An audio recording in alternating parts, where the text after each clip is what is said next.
Assalamualaikum warahmatullahi wabarakatuh. Perkenalkan, kami dari kelompok 1 yang akan menjelaskan sejarah Batavia. Jadi, di sini kami akan menjelaskan awal mula Batavia yang sekarang sampai jadi Jakarta. Nah, pertama-tama kita akan memperkenalkan diri kami dulu. Yang pertama ada saya sendiri, Devranati Aura Gumilar. Yang kedua ada Muhammad Faiz Rijal Nibras. Yang ketiga ada Vincent Silvano. Yang keempat ada Nurul Latifah. Yang kelima ada Mevi Azizah. Yang keenam ada Zahra Salsabila. Dan yang terakhir ada Syifa Aldina. Nah, tujuan pembelajaran sejarah Batavia ini apa sih? Gitu.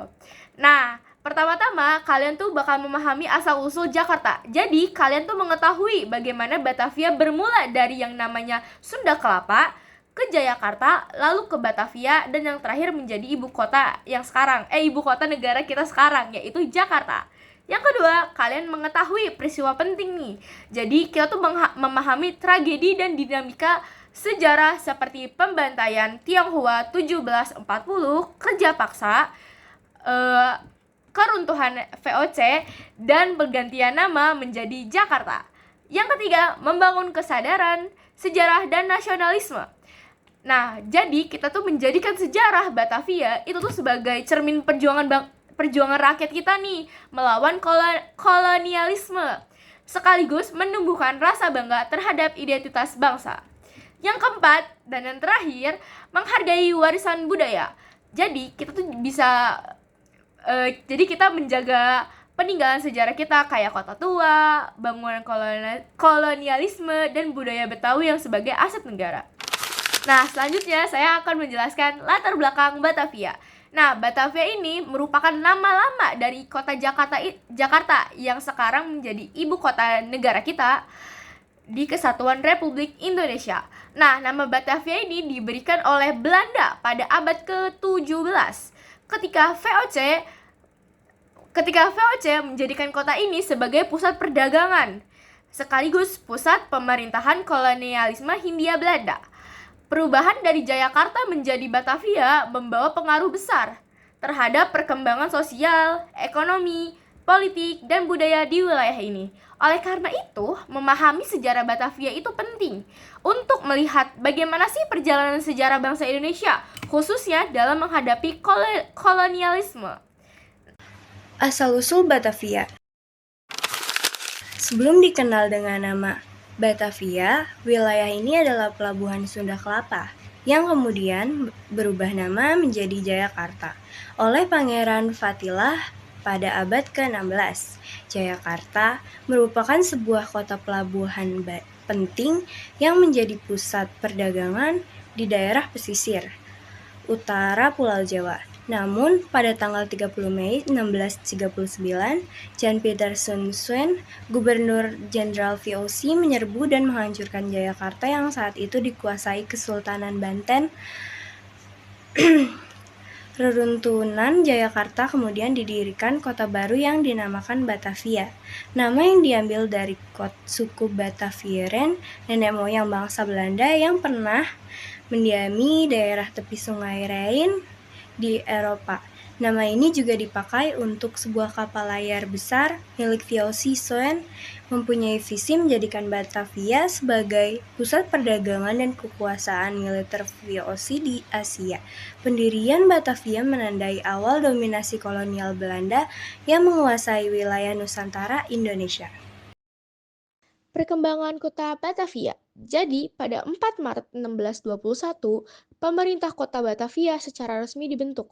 Kota ini dibangun di atas tanah rawa dan perbukitan, dengan sistem kanal yang rumit serta benteng pertahanan yang kuat untuk melindungi pusat perdagangan dan administrasi VOC mereka. Dalam waktu 8 tahun, luas kota ini sudah meluas 3 kali lipat dari sebelumnya, dan pembangunan kota selesai pada tahun 1650. Batavia terdiri dari 2 pusat utama. Yang pertama, Oud Batavia, yaitu Batavia Lama di pesisir serta Weltereden di dataran tinggi selatan yang menjadi perkembangan baru kota. Batavia berkembang menjadi kota kolonial lengkap dengan infrastruktur seperti benteng, gudang-gudang, perdagangan, dan sistem pertahanan yang diperkuat berupa parit, tembok, dan pagar. Kota ini juga menjadi pusat monopoli perdagangan dunia, rempah-rempah yang dilakukan VOC di Asia dulu. Yang selanjutnya ada Batavia di masa kolonial Belanda. Setelah VOC bangkrut pada tahun 1799, Batavia menjadi pusat pemerintah Hindia Belanda pada abad ke-19. Belanda memperluas wilayah Batavia dengan membangun permukiman baru di luar tembok kota lama seperti Weltevreden atau yang sekarang itu disebutnya Gambir. Selain itu terjadi peristiwa penting seperti kerusuhan Tionghoa 1740, di mana ribuan orang Tionghoa dibantai oleh pemerintah kolonial karena dia dianggap mengancam stabilitas. Peristiwa ini meningkatkan luka sejarah bagi keturunan Tionghoa. Nah, lanjut kehidupan sosial dan budaya di Batavia. Batavia menjadi kota multikultur dengan berbagai lapisan sosial, termasuk orang Belanda, pribumi, Cina, dan kelompok etnis lainnya. Namun, kota ini juga dikenal sebagai kota yang mengalami segregasi sosial yang ketat dan eksploitasi, termasuk penggunaan pekerja keras dan perbudakan. Selama hampir 320 tahun, Batavia menjadi pusat perdagangan dan administrasi kolonial hingga masa Perang Dunia Kedua, ketika Jepang menduduki Hindia Belanda pada 1942.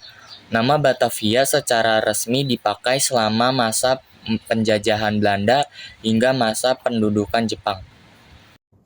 Baik, selanjutnya adalah perubahan nama dan masa kemerdekaan. Pada masa pendudukan Jepang, nama Batavia diganti menjadi Jakarta untuk menggantikan nama Belanda sebagai bagian dari upaya denederlandisasi setelah proklamasi kemerdekaan Indonesia pada tanggal 17 Agustus 1945 dan pengakuan kemerdekaan penuh pada tahun 1949. Nama Jakarta secara resmi dipakai dan menggantikan nama Batavia yang sudah melekat selama berabad-abad. Selanjutnya kita akan membahas warisan dan makna sejarah Batavia. Batavia meninggalkan banyak warisan sejarah dan budaya di Jakarta modern. Kota tua Jakarta merupakan kawasan yang menyimpan banyak peninggalan arsitektur dan sejarah Batavia. Warisan tersebut menggambarkan masa kolonial, perkembangan kota, serta perjuangan bangsa Indonesia untuk merdeka. Mengerti sejarah Batavia juga penting untuk memahami evolusi Jakarta sebagai ibu kota modern Indonesia dan tantangan sosial, ekonomi, dan budaya yang terus berkembang hingga saat ini. Kita akan membahas dampak keberadaan Batavia. Yang pertama adalah ekonomi. Batavia menjadi pusat perdagangan rempah dunia, tetapi keuntungan besar hanya dinikmati oleh VOC dan pemerintah Belanda. Yang selanjutnya ada sosial. Terjadinya stratifikasi sosial berdasarkan ras, di mana orang Eropa ditempatkan di lapisan atas, sedangkan pribumi di lapisan bawah. Yang ketiga ada budaya.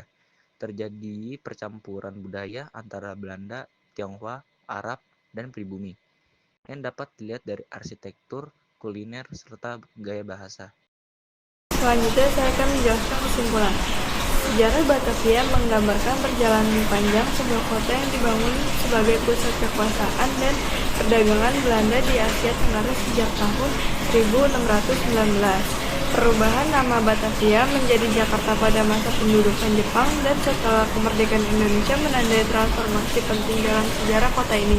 Warisan Batavia masih bisa ditemukan hingga hari ini di Jakarta, baik berupa arsitektur, tata kota maupun peninggalan budaya yang mencerminkan perjalanan sejarah panjang antara kolonisme dan kemerdekaan. Memahami sejarah Batavia membantu kita mengenal akar perkembangan Jakarta sebagai ibu kota Indonesia modern.